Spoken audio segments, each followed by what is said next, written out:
pulau kecil dengan sejuta cerita. Di balik keindahan Gunung Rinjani yang megah dan hamparan sawah hijau, tersimpan kisah tentang manusia dan alam. Tentang bagaimana keduanya saling bergantung, saling melengkapi, tapi kadang juga saling berbenturan. Sejak dulu, masyarakat di kaki Gunung Rinjani hidup dari alam. Mereka menanam, menggembala, dan menjaga hutan. Alam bukan sekedar tempat tinggal, tapi juga warisan yang diturunkan dari leluhur.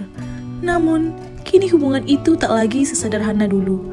Ketika negara mulai menetapkan batas, izin, dan kawasan konservasi, sebagian masyarakat justru kehilangan hak atas tanah yang sudah mereka jaga berpuluh tahun lamanya. Dari sinilah kisah kita dimulai, kisah tentang konflik tenurial. Konflik yang lahir dari pertentangan antara hak manusia dan kebijakan atas sumber daya alam. Secara etimologis, istilah tenurial berasal dari kata tenure, yang berarti penguasaan atau hak kepemilikan terhadap tanah dan sumber daya alam. Konflik tenurial dapat diartikan sebagai pertentangan atau sengketa yang muncul akibat tumpang tindih klaim atas penguasaan, penggunaan, maupun pengelolaan lahan dan sumber daya alam. Konflik ini seringkali tidak sekedar soal batas tanah, tapi juga menyangkut hak hidup, hak ekonomi, bahkan hak identitas masyarakat yang bergantung pada alam.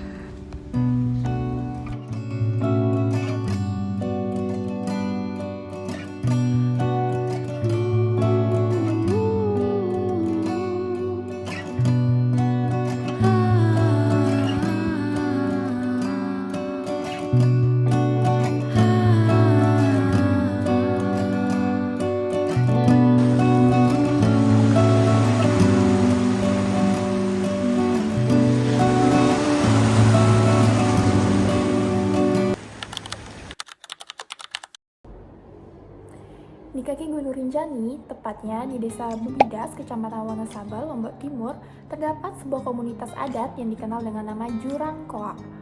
Mereka telah hidup di kawasan itu sejak puluhan tahun lalu, bercocok tanam, berkebun, dan menjaga hutan sebagai bagian dari kehidupan mereka. Bagi masyarakat Jurang Koa, tanah bukan sekedar lahan. Ia adalah warisan leluhur, tempat tumbuhnya nilai-nilai adat, spiritualitas, dan rasa memiliki terhadap alam. Tapi segalanya berubah sejak kawasan itu ditetapkan sebagai bagian dari Taman Nasional Gunung Rinjani atau TNGR pada tahun 1997. Penetapan kawasan konservasi ini membuat seluruh wilayah hutan sekitar Rinjani beralih status menjadi kawasan lindung milik negara yang diatur oleh Balai TNGR di bawah Kementerian Lingkungan Hidup dan Kehutanan. Masyarakat Jurang Koa yang sebelumnya bebas menggarap lahan dan memanfaatkan hasil hutan, tiba-tiba dianggap menempati kawasan konservasi tanpa izin. Ketika mereka tetap bertani di wilayah yang sudah mereka kelola turun-temurun, muncul anggapan bahwa masyarakat telah melanggar hukum. Bahkan ada beberapa warga yang sempat diproses secara hukum karena dianggap melakukan perambahan kawasan hutan. Disinilah konflik tenurial muncul. Konflik antara hak adat yang tidak diakui secara formal dengan otoritas negara yang menjalankan aturan konservasi.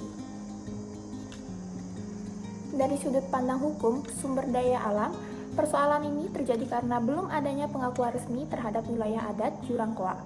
Dalam Undang-Undang Nomor 41 Tahun 1999 tentang Kehutanan, negara memang menguasai seluruh kawasan hutan. Namun, Pasal 67 mengakui keberadaan masyarakat hukum adat sepanjang masih ada dan diakui keberadaannya. Sayangnya, hingga kini, wilayah Jurang Koa belum memperoleh pengakuan administratif sebagai wilayah adat. Akibatnya, klaim masyarakat atas tanah mereka dianggap tidak sah secara hukum. Meskipun bukti sejarah dan tradisi jelas menunjukkan bahwa mereka telah hidup di sana sejak lama. Kondisi ini memperlihatkan bagaimana ketidakseimbangan antara hukum negara dan hukum adat bisa menimbulkan ketegangan sosial di lapangan.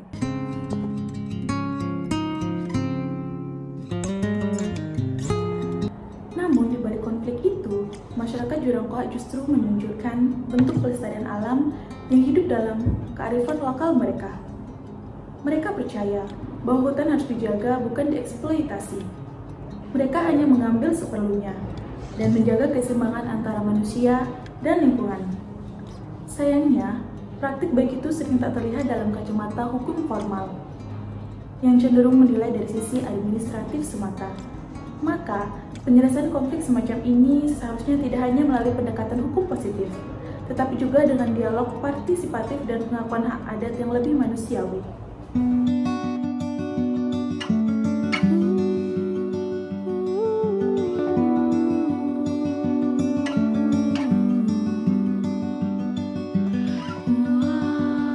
Jurang Koak hanyalah satu contoh dari ribuan kisah serupa di seluruh Indonesia. Sebuah pengingat bahwa hukum sumber daya alam tidak hanya bicara tentang aturan tapi juga tentang kehidupan, keadilan, dan keseimbangan antara manusia dan alam. Sudah puluhan tahun kami hidup di sini. Tanah ini tempat kami lahir, tempat anak-anak kami tumbuh, dan tempat kami menanam untuk makan. Kami tak pernah merasa merusak hutan, justru kami yang menanam dan menjaga agar hutan tidak gundul.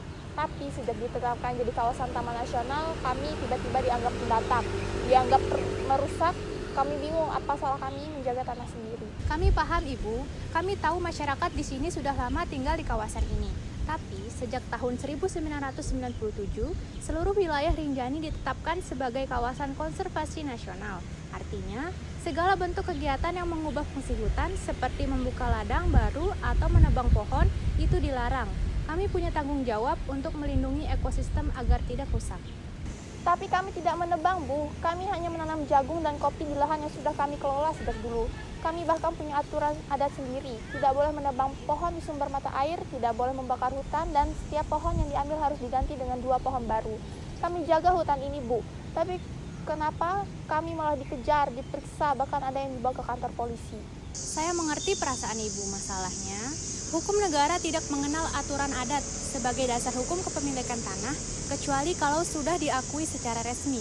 Kalau wilayah Jurang Koak sudah ditetapkan sebagai wilayah adat yang diakui pemerintah, tentu kondisinya akan berbeda. Tapi sampai sekarang, wilayah ini belum memiliki dasar hukum itu. Kami hanya menjalankan peraturan di atas itu, Bu. Jadi kami harus menunggu diakui dulu, Bu, baru bisa makan. Kami tidak butuh banyak, Bu. Kami hanya ingin hak kami diakui. Kami tahu hutan itu penting. Kami tahu alam harus dijaga, tapi menjaga tidak bisa dilakukan kalau kami terus dianggap pelanggar. Saya setuju, Bu. Kadang memang hukum terlalu kaku di atas kertas, tapi tidak memiliki kenyataan di lapangan. Mungkin jalan tengahnya bukan lagi saling menyalahkan, tapi saling memahami.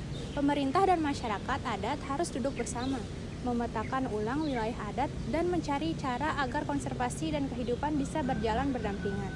Saya yakin kalau kami bisa bekerja sama, Gunung Rinjani bisa tetap lestari tanpa harus mengorbankan kehidupan masyarakat di sekitarnya. Itu yang kami harapkan, Bu. Kami tidak ingin melawan, kami hanya ingin didengar. Karena bagi kami, hutan bukan musuh, hutan adalah rumah.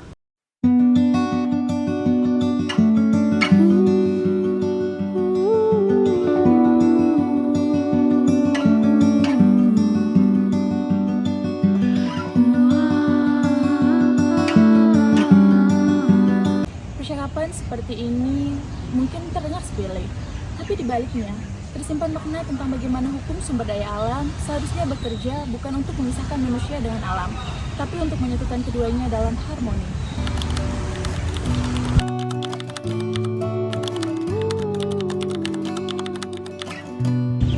Dari kasus Jurang Koak dan Taman Nasional Gunung Rinjani, kita belajar bahwa konflik teritorial bukan hanya soal batas lahan, tapi tentang bagaimana manusia menjaga hubungan dengan alam. Negara memang punya tanggung jawab menjaga hutan, tapi masyarakat adat juga punya hak untuk hidup dan mempertahankan tradisi mereka. Karena pada akhirnya, hukum sumber daya alam bukan untuk memisahkan manusia dan alam, tapi mengajarkan kita hidup berdampingan dengan bijak.